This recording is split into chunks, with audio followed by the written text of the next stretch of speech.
La construction de la façade maritime marque la dernière phase du projet de renouvellement urbain du quartier de Chemin Vert et de Transition en particulier. Elle est en quelque sorte la marque de ce projet, puisque c'est une entrée de ville, une entrée d'agglomération. C'est un endroit qui est tout à fait symbolique à la fois de l'histoire de la ville face à la mer, de cet endroit qui est la rupture entre l'urbanisation et des espaces qui sont des espaces naturels et qui devait connaître une valorisation en termes d'architecture, d'intégration dans les sites et également la touche de modernisme car nous construisons autrement depuis le début de ce chantier. Ce sera une démonstration supplémentaire avec le mixage des différents usages dans ce quartier. Cette ville, elle a absolument tout pour réussir. Absolument tout. Nous, on souhaite qu'on puisse vraiment avoir une façade qui soit touristiquement intéressant. Il faut que cet endroit soit un endroit où on ait envie d'aller se mettre derrière la vitre quand il pleut, sur la terrasse quand il fait beau. Donc le restaurant, on doit avoir envie d'y aller. Il faut que ce soit un bâtiment remarquable. Ça ne peut être un bâtiment comme un autre, même s'il a ses qualités. Ça doit être un bâtiment qui, du premier regard, depuis le littoral proprement dit, soit affiché comme une vitrine. Donc effectivement, c'est fondamentalement un projet bioclimatique qu'on a proposé.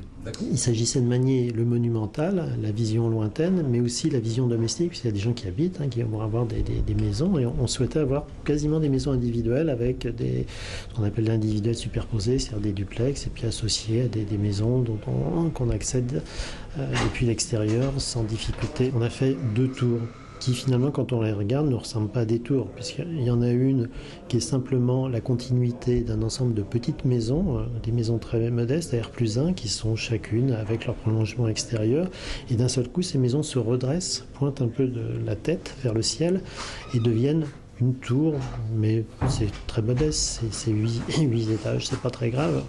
À l'opposé, il y a l'immeuble de bureau qui lui aussi monte, est plus brillant. Autant les logements sont blancs comme la falaise, parce que c'est une frontière. Autant les bureaux, eux, sont plus brillants parce qu'on y travaille, c'est une activité, c'est un élément important. C'est un élément qui est découpé, c'est une façade qui est découpée, parce qu'on a voulu absolument cette porosité par rapport au paysage. On n'a pas voulu barrer, justement, pour éviter ce phénomène de grandes barres, et qui ferait véritablement obstacle, barrière. Pour nous, la façade maritime, c'était qu'on devait il devait se passer quelque chose vis-à-vis de la mer. Il ne fallait pas fermer. Cette modénature en plot permet donc d'avoir une compacité, et en même temps de faire des éléments à échelle humaine. C'est-à-dire qu'on a entre 15 et 20 logements sur chaque plot. À chaque étage, on a 4 appartements, mais chaque pièce de vie a 2 orientations. Mais chaque logement a une vue, un cône de vue sur la mer, sur le paysage. Donc on a étudié tout ce qui était énergie, tout ce qui était ventilation, tout ce qui était thermique. Voilà, on a fait tous les scénarios possibles et imaginables. Et donc, comme ça a été dit dans la présentation, on s'est occupé des vents dominants, des cônes de vue, de l'orientation du soleil, etc. La prise en compte du quartier, les arrivées d'énergie. Donc tout a été pris en compte, y compris dans le choix des matériaux.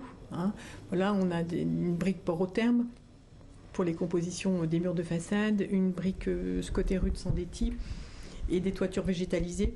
Transparent, bien orienté. Qui soit le reflet d'une architecture maritime, architecture balnéaire presque. Plus il s'agit d'une localisation d'une situation absolument privilégiée, remarquable. Donc on ne doit pas louper son coup là, il faut vraiment un beau projet qui soit visible et lointain comme le programme le souhaite. Donc, la variété d'unités d'habitation, comme je l'ai dit, de logements, et les agréments, l'agrément proposé par justement cette ponctuation entre chaque bâtiment, un petit jardin privatif, jardin collectif, et puis une vue sur la pente, la grande pente qui descend vers la route. Tout ça contribuera, je pense, à donner un intérêt supplémentaire à ce cadre de vie. Nous avons des unités d'habitation traversantes. On entre côté est, et par ces coursives qui donneront l'impression d'entrer non pas dans un appartement mais presque dans une maison. Donc ce sont des maisons mitoyennes au rez-de-chaussée, puisque là il y a 4 unités d'habitation qui donnent sur l'extérieur avec un petit jardin, et là on s'y rend indépendamment, on n'a même pas de coursive. Par contre sur les niveaux supérieurs, cette coursive extérieure va dans le sens de ce que j'explique, on arrive presque dans une maison. 3 points qu'on a voulu développer très fortement dans notre projet, c'est d'une part une notion de transparence, ensuite il y a une notion d'un signal très fort, et puis ensuite d'être sur un plan environnemental, d'être tout à fait exemplaire.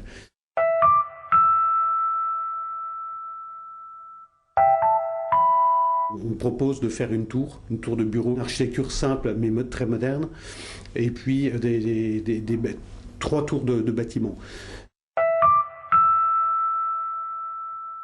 Garder une transparence, que tous les logements, que tous les bâtiments aient une vue sur la mer depuis leur séjour, aient un balcon ou une terrasse ou un jardin, de façon à ce qu'ils se réapproprient ce site, cet espace vert tout à fait remarquable. Tout ce qui est stationnement, tout ce qui est parking pour les bâtiments se retrouve sous le bâti, sous les immeubles, donner une dimension très importante à la qualité des espaces verts, d'avoir une progression entre l'espace privé et l'espace public. Les bureaux, eux, seront labellisés THPE, c'est-à-dire à très haute performance énergétique.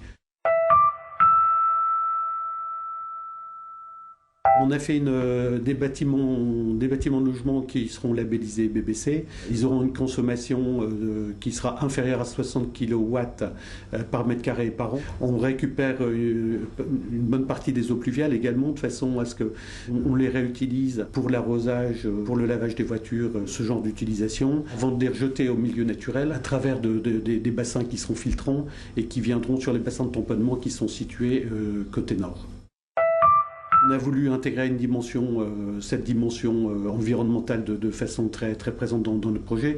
Donc on a des façades qui seront en partie habillées de bois. Toutes les isolations seront faites par l'extérieur. Cette obligation d'être dans l'excellence de la réalisation nous a amené à lancer un concours fort disputé avec de très beaux projets. Et le jury a eu de très grandes difficultés pour les départager, tant ils étaient chacun avec une marque, avec une ambition, avec une volonté exprimée d'une ambition sur ce territoire et sur ce que représente le message du renouvellement urbain par rapport à cette façade maritime. Les lauréats ont fait un travail extraordinaire qui montre ce que finalement ce grand projet de ville a permis de réaliser. C'est-à-dire qu'il y a de la crédibilité, il y a une démarche de qualité, de volonté d'excellence, y compris dans la reconstruction ou restructuration d'un quartier. Ce n'est pas quelques traits de crayon qui auraient permis de reconstruire ça et là quelques logements ou quelques habitations. Non. Il y a un vrai enjeu qui s'exprime dans tous ces projets, une vraie prise de conscience de l'excellence que devait avoir ce dossier lauréat. Et je dois dire effectivement que les 5 projets qui ont été retenus avaient chacun vraiment beaucoup d'intérêt et d'attrait. Et d'ailleurs, le fait que nous ayons des dossiers d'une telle qualité nous permet d'envisager pour la suite, puisque Boulogne est riche de projets, est riche d'ambition, est riche de valorisation de ces espaces, et notamment de ces espaces maritimes. Cela nous permet d'être confiants sur l'ambition qui est la nôtre et que nous savons désormais être partagée, notamment par les acteurs de l'architecture, de l'urbanisme et de la qualité de vie.